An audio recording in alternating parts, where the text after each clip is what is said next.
أعوذ بالله من الشيطان الرجيم بسم الله الرحمن الرحيم إنما يوفى الصابرون أجرهم بغير حساب. الله جل جلاله په قرآن عظیم شان کې و دې خپلو بندګانو ته داسې فرمایي چې پوره به ورکول سي صابرینو ته مزدوري د دوی اجر د دوی بغیر حساب بې له حساب. د رسول الله صلی الله علیه وسلم برعکس څخه روایت خدا ته راته نور روایت کړی دی چې لا والله ما هناک میکال ولا میزان. په هغه ورځ به صابرینو انسانانو ته چې پر مصیبت باندې صبر کوي هغو ته به نه ترازو کښېښول سي چې د دوی عمل کې وتلل سي، بې حسابه به جنت ته ځي. ځکه خو الله جل جلاله ویلي چې اجرهم بغیر حساب، د دوی اجر به بې له حساب وي، حساب به نه ورسره کېږي. دا انس راته مبارک څخه روایت دی چې جناب محمد صلی الله علیه وسلم مبارک ویلي دي وتنصب الموازین یوم القیامه، په ورځ د قیامت چې الله جل جلاله ټول مخلوقات راپورته کړي، حساب و کتاب شروع سي، هر انسان به د خپل ځان حساب ورکوي. په هغه ورځ باندې که یوه نیکي انسان کړي هم به ښکاره سي او که یوه ګناه کړي هم به ښکاره سي. فمن يعمل مثقال ذرة خيرا يره ومن يعمل مثقال ذرة شرا يره.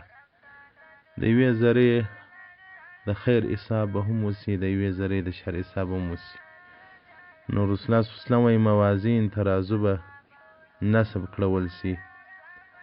فیؤتي باهل صلات، اهل د لمانځه به راوړل سي، هغه خلک چې په دنیا کې ښه لمونځونه کول. فیوفون اجورهم بالموازین، هغو ته به د دوی مزدوري ورکړي او د دوی اعمال به وروتلي. او دغه رنګه به رسول الله صلی الله علیه وسلم وایي ویؤتي باهل الصیام، هغه خاوندان د روژې چې په دنیا کې روژې نیولې هغه به راسي، خپل اعمال به وروتلي چې نیکۍ یې درنې سولې، الله جل جلاله به حساب ورک ثواب په لاس ورکړي جنت. او دغه رنګه به د خیراتو والا راسي، حج والا به راسي. رسول الله صلی الله علیه وسلم ویؤتي باهل البلاء، انه راتګ به وسي په اهل د بلا او د مصیبتو سره چې په دنیا کې غمونه ورباندې تیر سوي، مصیبت ورباندې راغلی، پر هغه باندې صبر کړي. فلا ينصب لهم میزان، رسول الله صلی الله علیه وسلم الله جل جلاله به دې ته میزان نه ودروي. ولا ينشر لهم دیوان، نه به د دې عملنامې وغوړي چې چیش مو کړي دي، ښه مو کړي دي، بد مو کړي دي. ويصب عليهم الاجر صبا بغیر حساب، پر دې باندې بعد د دې ثوابونه داسې توکړول سي بس وځي جنت ته.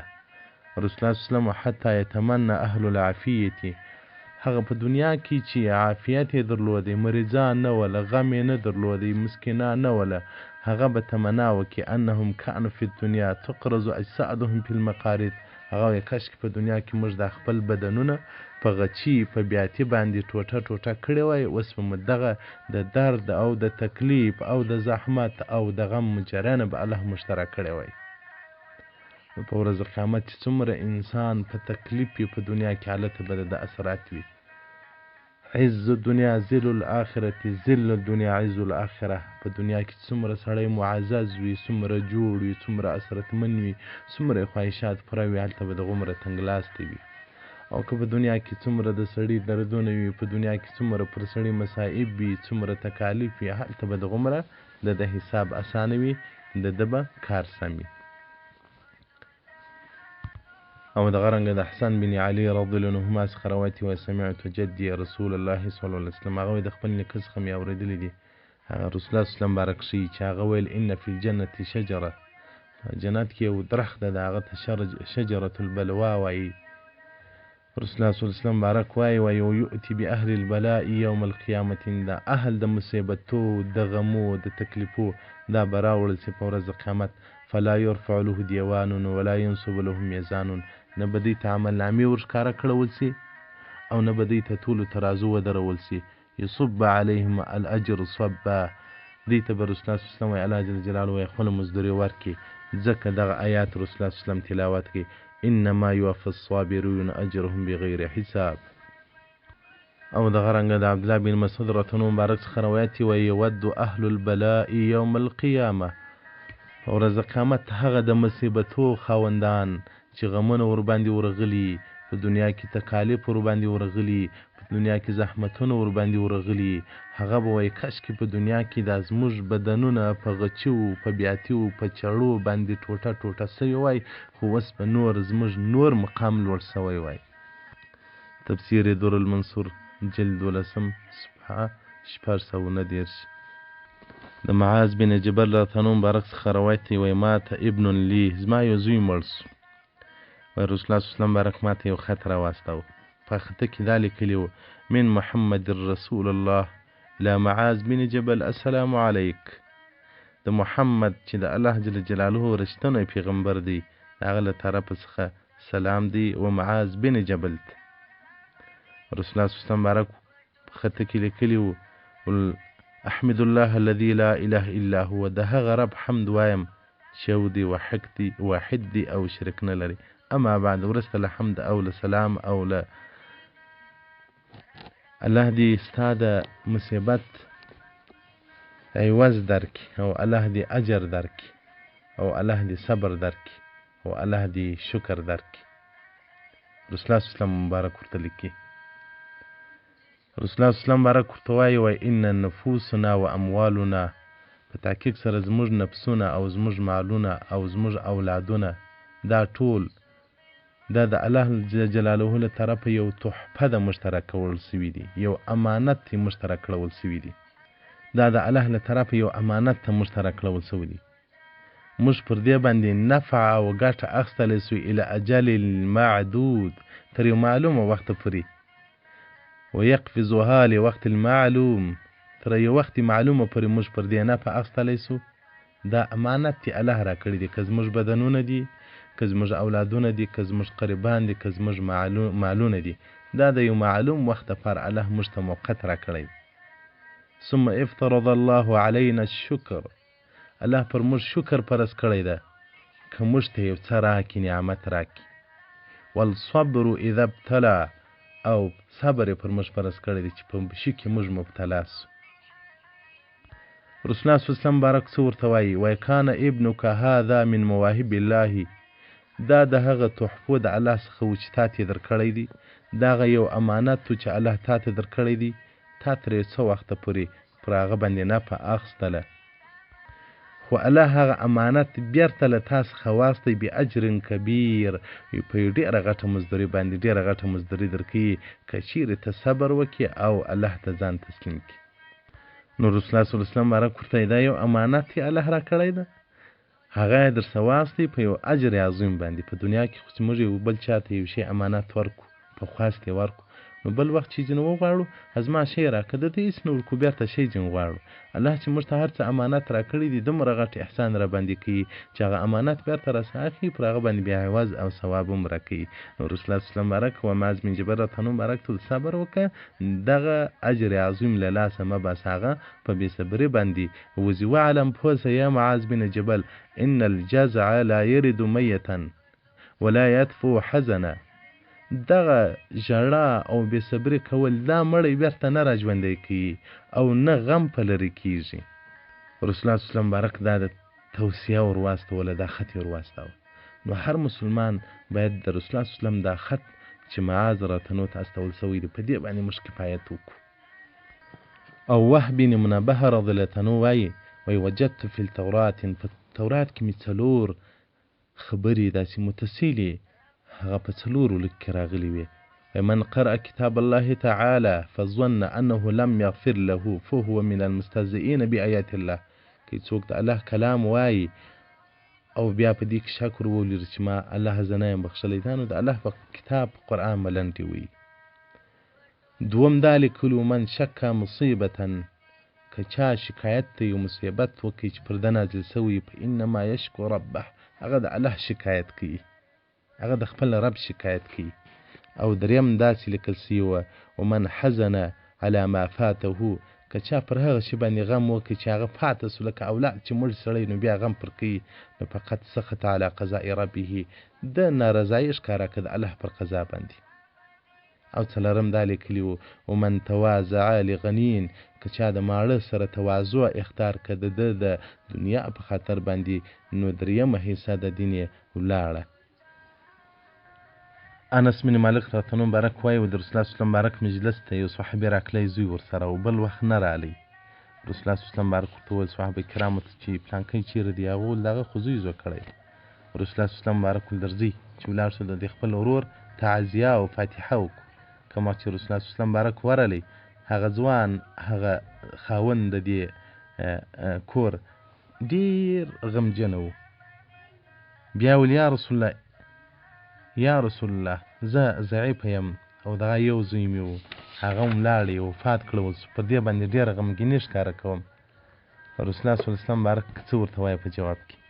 رسول الله صلی الله علیه وسلم ورته آیا دا دې نه ده خوښه چې په ورځ قیامت ته د الله او حضور ته راسې هغه ستا زوی راپورته سي غږ وکړي چې یاره به زما مور پلار چیرې دي او درې واره دا غږ وکړي بیا ملایکې غږ وکړي چې پلانکی د پلانکي پلار هغه د جنت ته ننوځي. دا دې نه ده خوښه چې هغه ستا زوی هلته بیا ستا شفاعت وکړي؟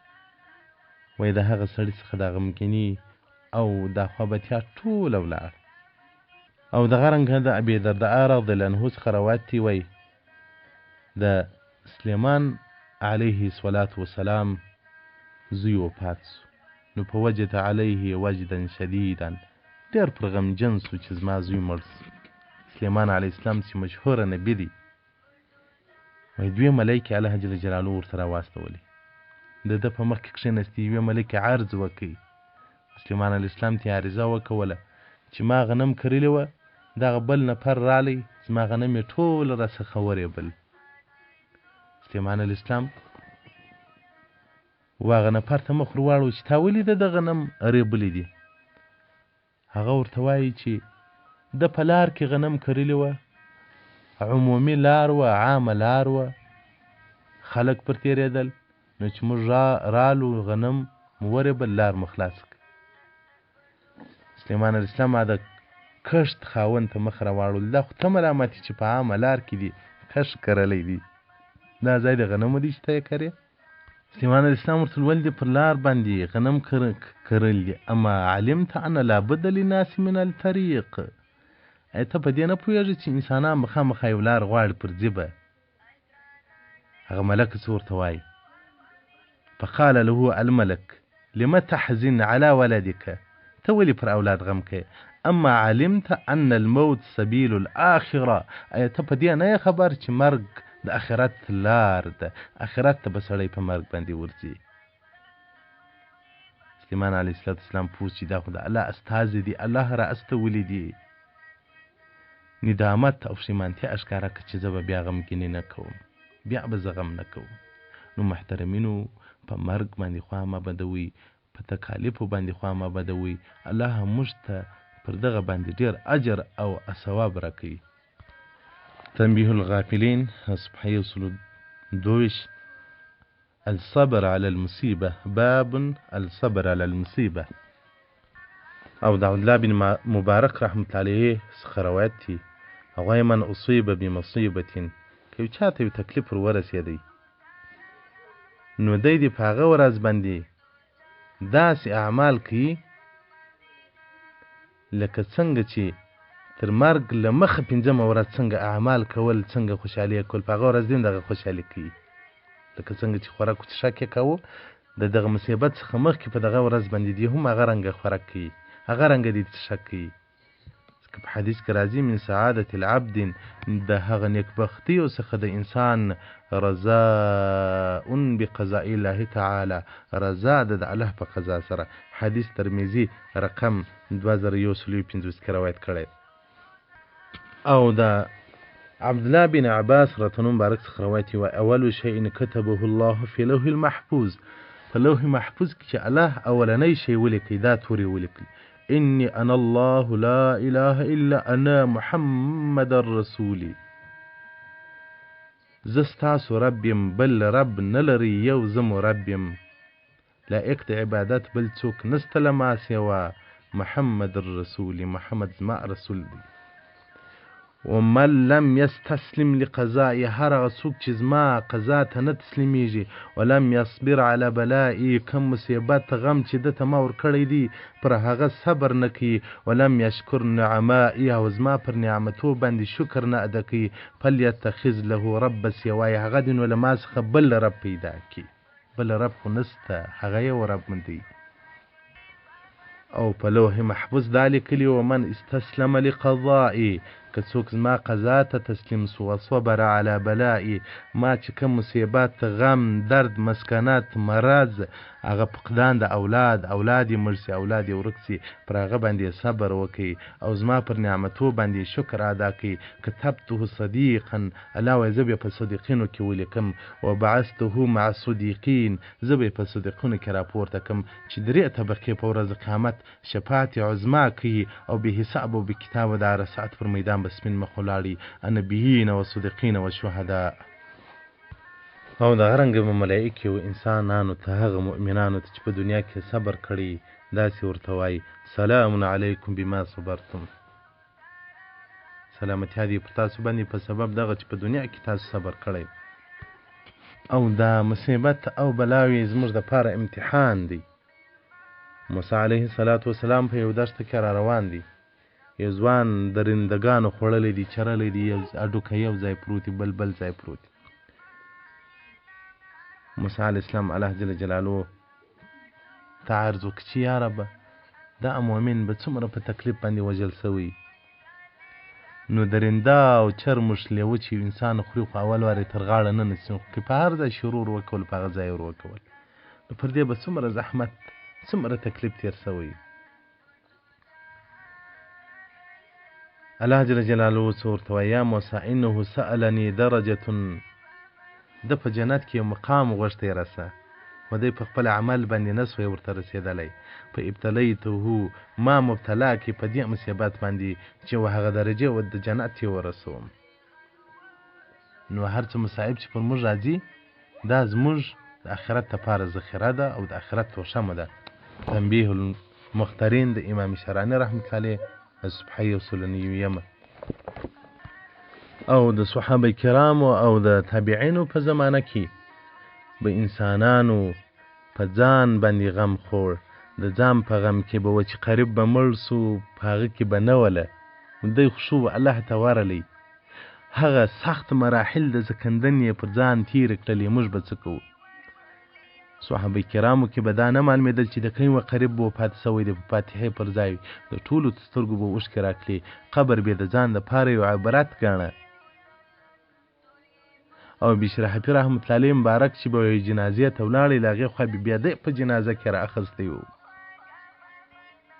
واقعیت کې انسان د خپل ځان دپاره قبر او د خپل ځان دپاره مرګ په سترګو کې انځور وګرځي، بیا هغه د بل په مرګ خوا نه بدي، هغه د دنیا په تکالیفو خوا نه بدي، یوازې باید زموږ سره د آخرت سوچ وي، د آخرت غم را سره وي.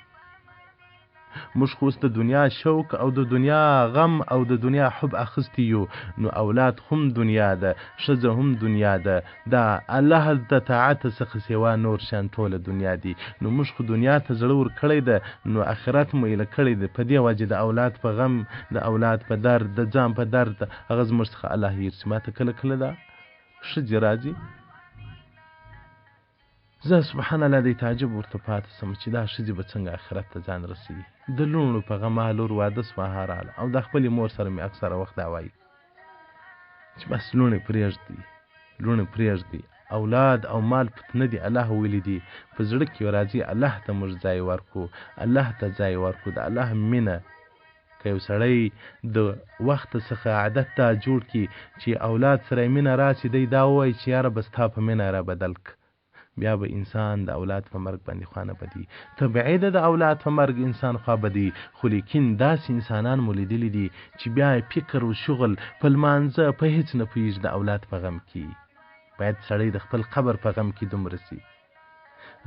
قبر هغه د وحشت او هغه د تورې تاریکیو ځای دی چې په دنیا کې د دې مثل نه موږ لرونه پیدا کولی سو. صحابه کرامو ته چې به د قبر بیان کېدی، نو صحابه کرامو به ژبې بندې سولې، نو صحابه کرامو به تر سترګو اوښکې راتویدلې، صحابه کرامو باندې به خوبونه حرام سول، خوب یې نه سوی کولی د قبر له بیرې څخه. او موږ څومره ګناهګار یو، څومره په معصیت او په نافرمانیو اخته یو، خو لیکن زموږ قبر هیر دی د اولاد او د مال په غم او د جاه په غم کې یو. او مرګ رحمت دی، الله انسانیت ته وربښلی دی. مرګ رحمت دی د انسانیت دپاره. که مرګ نه وای جنت ته به څنګه کلای، که مرګ نه وای د الله ملاقات مو څنګه کولی. خو مرګ هغه یو دروازه ده زموږ د الله د ملاقات دپاره. مرګ یو دروازه ده د جنت ته ننوتلو دپاره. مرګ یو پل دی د آخرت دپاره. ځکه رسول الله صلی الله علیه وسلم الموت تحفة للمؤمنین، مرګ د مسلمان دپاره تحفه ده. په مرګ به خوا نه بدوو، خو لیکن د ځان دپاره به د مرګ بندوبست نسو، د مرګ سرمایه به برابرو. که موږ د الله او قضا ته تسلیم سو، مرګ او په درد به بیا انسان خوا نه بدی. موږ کې خو که پیدا سي واده یې په ډلو په سروزو په ناروایو ولمانځو، نو د مرګ په وخت کې به بیا خود موږ ژاړو، د مرګ په وخت کې به خود نافرماني کوو. خو چې اولاد پیدا سي، انسان په سترګو کې دا کښېږدي چې دا به بیا یې وخت راسه ځي، او د خپل مرګ فکر یې وي، بیا انسان د بل انسان په مرګ خوا نه بدی. زما یو اکا دی او زما پیر و مرشد مبارک هم دی، استاذ مې هم دی، پیر مې هم دی. نو دغه د ولایت او د اولیاو او د بزرګانو هغه د مؤمن په مخ خوا نه بدی. هغه چې د الله پر وحدانیت ایمان لري او الله ته ځان تسلیم کړي، هغه په مرګ خوا نه بدی. نو چې څه قریبان زموږ مړ سوي دي، دی وایي الحمدلله د دنیا له تکالیفو خلاص و، الله ته ورغلی. نو چې ایمان جوړ سي، بیا په مرګ خوا سړی نه بدی. د جناب محمد صلی الله علیه و آله و صحبه وسلم په زمانه کې په احد د غزا او د احد د جنگ په واقعه کې دلته ډیر صحابه کرام شهیدان کړه سول، ډیر زخمیان سول. خپل د جناب محمد صلی الله علیه وسلم پر مخ باندې وینه را روانې دي، او شیطان ملعون اواز خپور کړ ماته محمد مړ سو. ډیر صحابه کرام لاسو او پښو کار پرې شول، ځای پر ځای کښېنستل چې رسول الله صلی الله علیه وسلم مبارک شهید سو. خو رسول الله صلی الله علیه وسلم شهید نو، ژوندی و، شیطان دا ناره وکول. د انصارو څخه یو صحابیه په مدینه منوره کې و، دا اواز ورورسېدی چې محمد صلی الله علیه وسلم مبارک شهید سو. دا وایي له هغې خوا څخه لږ چې پښو را روانه ده، یو جنازه په مخه ورله. صحابه کرام ورته وویل چې خاوند دې شهید سوی دی. دی ویل بلا په پسې په خاوند باندې، این محمد صلی الله علیه وسلم، چیرې دی محمد صلی الله علیه وسلم؟ هغه ژوندی دی، حیات یې ورته په احد کې دی. دومه جنازه په مخه ورله، صحابه کرام ورته ویل زوی دې شهید سوی دی. دی ویل زوی په بلا پسې این محمد صلی الله علیه وسلم. دریمه جنازه په مخه ورله، صحابه کرام ورته ویل ورور دې شهید سوی دی. دی ویل ورور په بلا پسې محمد صلی الله علیه وسلم مبارک چیرې دی. څلورمه جنازه وایي د پلار په مخه ورله، صحابه کرام ویل پلار دې شهید سوی دی. هغه په بلا پسې این محمد صلی الله علیه وسلم. دا چې راله لږ پښې را روانه ده، د انصارو څخه یو صحابیه ده، نارې وایي چې این محمد این محمد. صحابه کرام ورته رسول الله صلی الله علیه وسلم مبارک هلته ناست دی. دا مبارک چې ورله د رسول الله صلی الله علیه وسلم مبارک و حضور ته د شریف واړو، رسول الله صلی الله علیه وسلم د صحابه کرامو په مابینځ کې ناست دی او ویني د رسول الله صلی الله علیه وسلم مبارک پر بدن باندې معلومیږي. صحابیه ورته یا رسول الله ته حیات یې؟ رسول الله صلی الله علیه وسلم مبارک ورته ژوندی یم. ډېر حمد الله ته وایي چې الحمدلله چې زموږ مقتدا او زموږ پیشوا ژوندی دی. بیا رسول الله صلی الله علیه وسلم ته اجازه ده چې زه اوس لاړ شم د خپلو قربانو د جنازې او د دفن او د قبر مناسبات وکړم. رسول الله صلی الله علیه وسلم مبارک ورته ورسي. محبت دغه محبت و چې د اولاد غم، د خاوند غم، د ورور غم، د پلار غم د رسول الله صلی الله علیه وسلم په غم کې هیڅ وه. نو زموږ سره خو د حبیب مینه نشته. ځکه رسول الله صلی الله علیه وسلم وایي که پر تاسو باندې غم درسي د اولاد، پر تاسو باندې تکلیف درسي د اولاد، تاسې الله جل جلاله ته عجز زاری کوئ چې یا رب ته په دې امتحان کې صبر راکړي. او الله نسخې راستولي دي چې د خوشحالۍ او د فرحت دپاره الحمدلله حمدا کثیرا طیبا مبارکه دا وایه. او که مصیبت او غم در باندې راسي انا لله و انا الیه راجعون وایه. غم انسان ته راځي، غم به راځي، غم مونه په راغلی دي، خو لیکن صبر به کوو. دغه بې اختیاره اوښکې دا نه دي بدکار، خو لیکن دغه بې صبري چې بیا همیشه همیشه الله پاته د الله محبت پاته د اولاد په غم کې. زما یو ورورو هغه شهید سو. نو زه چې په دې صدمه باندې خبر سولم نو مې ځان ور ورساوه چې دی مې ولیدی شهید پروت دی. نو ژړا راکله، زما په اختیار نه وه، خو د ژړا سره مې انا لله و انا الیه راجعون تر خوله راوته. او دغه آیات به په ذهن کې ډېر راکلی، ډېر به مې تلاوت کاوه چې الله جل جلاله وایي محمد صلی الله علیه وسلم بارک به هم مري. نو زړه به مې څه تسکین وکړي، څه آرام به وکړي. نو محترمینو الله دې موږ ته صبر راکړي، الله دې موږ ته د آخرت غم راکړي. دغه سختې ورځې غم د الله زموږ په زړو کې کښېږدي چې روان یو، چاره نه لرو. الله دې مو د قربانو څخه په ورځ قامت نه فردي کوي، په دنیا کې خو ځو. محمود غزنوي رحمت الله علیه وایي پر مور ډېر ګران، مور که ته مړه سوې زه به څه کوم؟ دا وایي یوه حکمت ورسره وکړي، ولکه زه مړ سومه یو خیرات وکړه، د خیرات داسې کورو داسې خلکو ته ورکړه چې په کور کې غم چا نه وي لیدلی، په کور کې مړی نه وي سوی. نی وخت دی مړ سو، مور یې ډېر غمجنه وه، بیا خیرات وکړي. نو امینځان او خادمان ته ویل دی کورو ته ورغله چې په کور کې مړی نه وي سوی. تر ماښامه پورې وګرځېدل، په ټولو کورو کې مړی سوی. خادم چې به غوښې ورولي دا خیرات دی یا کور دې واخلي چې په هغو کې مړی نه وي سوی.